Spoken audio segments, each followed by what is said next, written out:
Thomas and Gordon were at the big station, where Gordon had just backed down to take the express. "Hello, Gordon," said a voice. "Remember us?"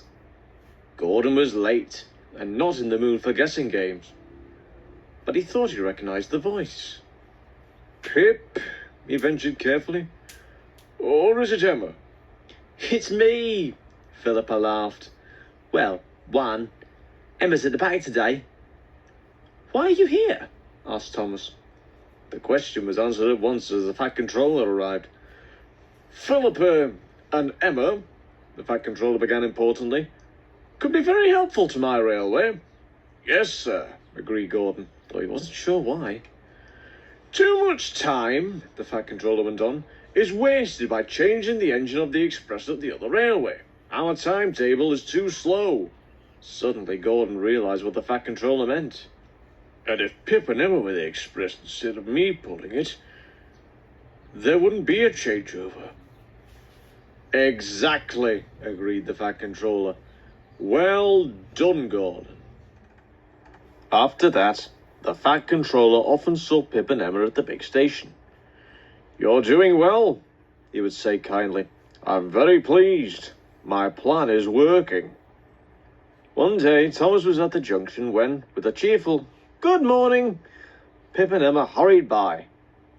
Moments later, with a rattle and a roar, they were gone.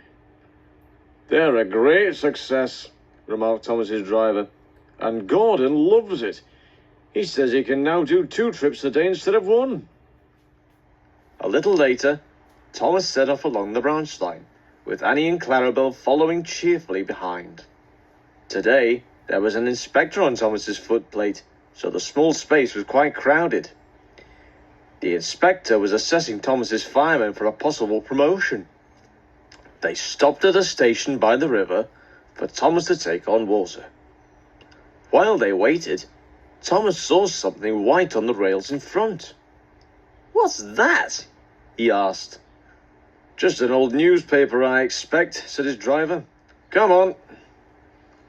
Just then, Thomas saw a white neck uncurl and a yellow beak appear. "Stop!" he called. "It's not a newspaper." Quickly the driver braked, and the inspector got down. He went to look, and then returned to the cab. "It's a swan," the inspector told Thomas's driver. "It must have flown into the parapet of the bridge by mistake. Can you come and help, please?" Thomas watched anxiously as the 2 men lifted the bird. It tried to flap its wings, but only one moved. Very carefully, the inspector and the driver carried the injured swan past Thomas. They placed it gently in a corner of the cab, and the inspector covered it with his coat.